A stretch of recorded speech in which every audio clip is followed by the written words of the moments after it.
Pengertian hidup kekal.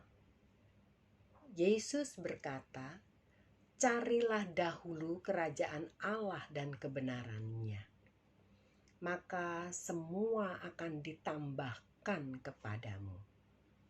Dalam pengertian sempit, ayat ini berarti kerajaan Allah harus diprioritaskan. Jangan sampai ada perkara-perkara dunia atau unsur-unsur lain yang lebih diprioritaskan sehingga terlanjur mendominasi, mengisi ruangan hati, memenuhinya dan membentuk selera jiwa yang menyebabkan seseorang tidak dapat lagi merasakan kepekaan, tidak nyamannya kekosongan jiwa tanpa memiliki persekutuan yang benar dengan Allah.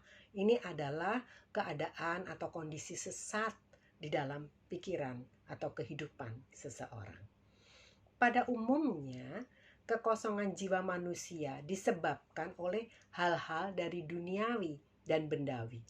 Barang-barang fana seperti belum atau tidak memiliki rumah pribadi, belum atau tidak memiliki teman hidup, belum atau tidak memiliki anak atau keturunan, atau merasa tidak terhormat atau terhina, rendah di mata orang lain dan sebagainya dan sebagainya. Inilah kesalahan atau kesesatan pikiran seseorang. Orang-orang yang dengan keadaan itu menjadi merasa seperti hidupnya tidak atau kurang berkualitas karena standar ukuran kualitas hidupnya itu sekedar diukur dari fasilitas yang ada dari dunia ini. Ada seorang datang kepada Tuhan. Seorang yang datang kepada Tuhan Yesus, dia berkata, "Apa yang harus kulakukan supaya aku beroleh hidup yang kekal?" Di dalam Matius 19 ayat 16. Kata hidup kekal sebenarnya bukan hanya menunjuk kehidupan terus-menerus selamanya nanti di sorga. Bicara mengenai kekekalan bukan hanya sorga, tempat kekekalan, tetapi keadaan terpisah dari Allah itu juga bisa kekal. Bila sudah tidak ada kesempatan lagi berrekonsiliasi atau dipulihkan hubungannya dengan Allah. Hidup kekal juga menunjuk kehidupan hari ini, yaitu kehidupan yang berkualitas. Kehidupan bermutu yang akan menentukan hidup kita kelak di ujung perjalanan hidup. Sedangkan yang dimaksud dengan binasa artinya tidak bernilai sama sekali atau habis. Kebalikan dari binasa adalah kekal. Tapi kekal sebenarnya bukan hanya menunjuk kepada waktu. Sebab bicara kekekalan, orang yang terpisah dari Allah pun kekal bila terpisah dari Allah dan tidak bisa dipulihkan lagi. Itu dia dikatakan menjadi binasa. Artinya tidak memiliki nilai rohani sama sekali. Sedangkan kekal artinya memiliki atau bernilai rohani tinggi, berkualitas tinggi rohaninya. Itu perbedaan binasa dan kekal. Binasa habis, kekal berkualitas rohani tinggi. Pada umumnya, orang Kristen berpikir bahwa hidup kekal adalah hidup terus-menerus nanti di sorga karena mereka hanya terpaku pada kata kekal atau selamanya. Pengertian seperti ini bisa membuat pikiran kekristenan seseorang menyimpang. Sebab kalau seseorang memahami hidup kekal baru nanti setelah di sorga saja ada kekalan, maka tidak ada antusias, tidak ada keinginan dan usaha keras untuk memulai mengerjakan keselamatannya selagi hidup di dunia ini. Selagi kesempatan dan kemurahan Allah dikaruniakan kepadanya. Jika hidup kekal baru nanti didapat, yaitu di balik kubur, maka orang Kristen bisa tidak bertekad sungguh-sungguh merasa membutuhkan Tuhan dan mau mengandalkan Tuhan sejak sekarang ini. Mereka merasa membutuhkan Tuhan nanti-nanti saja kalau sudah mendekati mati. Atau ketika sudah mati, ketika di sorga. Karena mereka tidak ingin atau takut masuk ke neraka. Kalau hidup seseorang tidak berkualitas sejak di bumi, maka ia tidak akan berkualitas selamanya. Sebaliknya, kalau sejak di bumi sudah berkualitas hidup rohaninya, maka di sorga dan selamanya juga akan tetap berkualitas. Dalam hal ini, apakah seseorang akan masuk sorga atau neraka, maka gejala atau ciri-cirinya sudah akan tampak sejak ia hidup di dunia ini. Kalau orang kaya itu berkata, apa yang harus kuperbuat supaya aku memperoleh hidup yang kekal? Yang dimaksudkannya sama dengan apa yang harus diperbuatnya supaya hidupnya bermutu atau supaya hidupnya berkualitas. Kapan? Ya tentu saja sejak saat dia ada di bumi ini. Sekarang sejak kita hidup di dunia ini, kita harus membangun kehidupan rohani yang berkualitas. Bukan hanya nanti setelah di sorga atau setelah kematian menjemput. Itu sebabnya Yesus menjawab agar orang itu melakukan hukum sejak sekarang masih hidup di dunia, yaitu orang itu menghormati orang tua, tidak membunuh, tidak berzina, tidak mencuri, tidak mengucapkan saksi dusta, dan lain sebagainya seperti telah diajarkannya.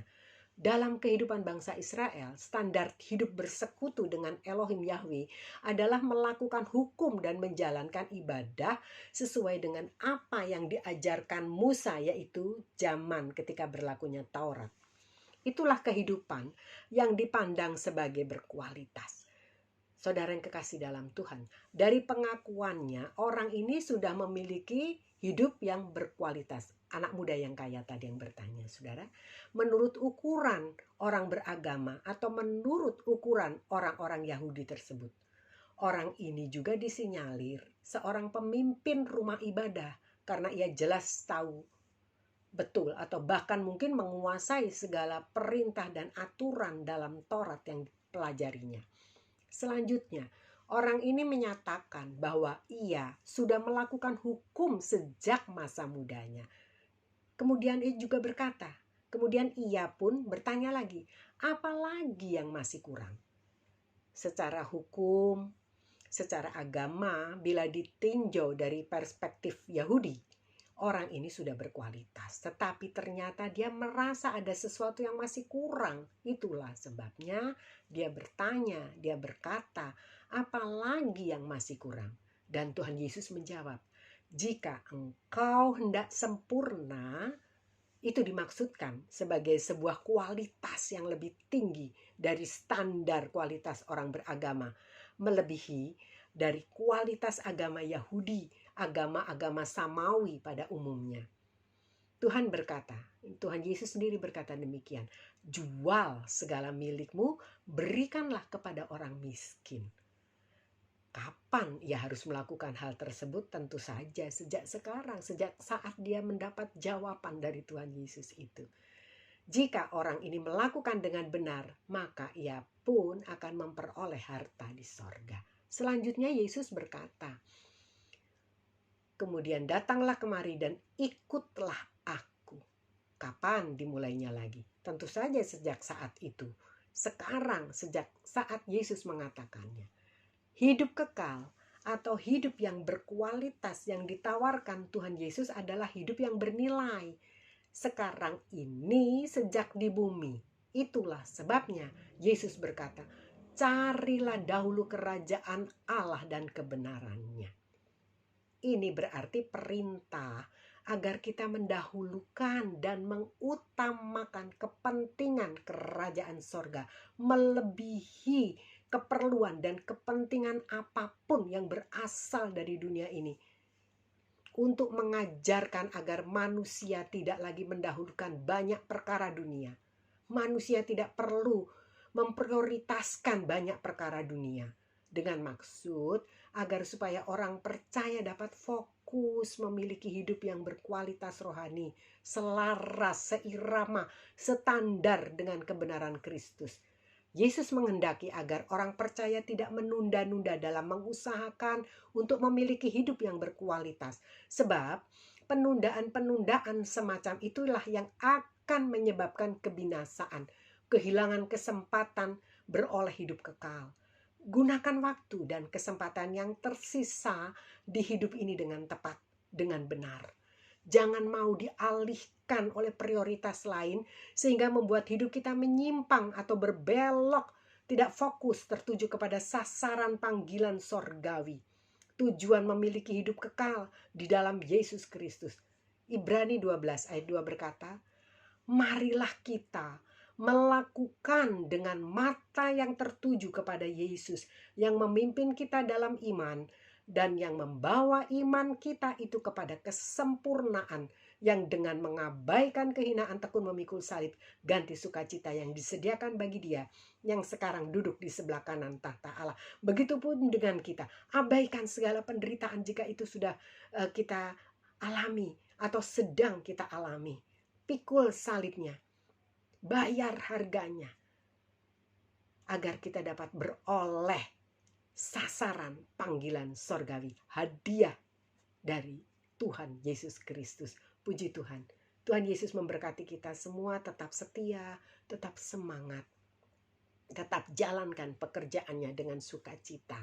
Dahulukan, prioritaskan, utamakan kepentingan kerajaan Allah melebihi kepentingan apapun di hidup ini. Puji Tuhan. Tuhan Yesus memberkati kita, kiranya Tuhan berkenan dengan hidup kita. Tuhan melihat segala kerinduan di dalam hati kita. Haleluya. Sekali Yesus, tetap Yesus. Haleluya. Puji Tuhan.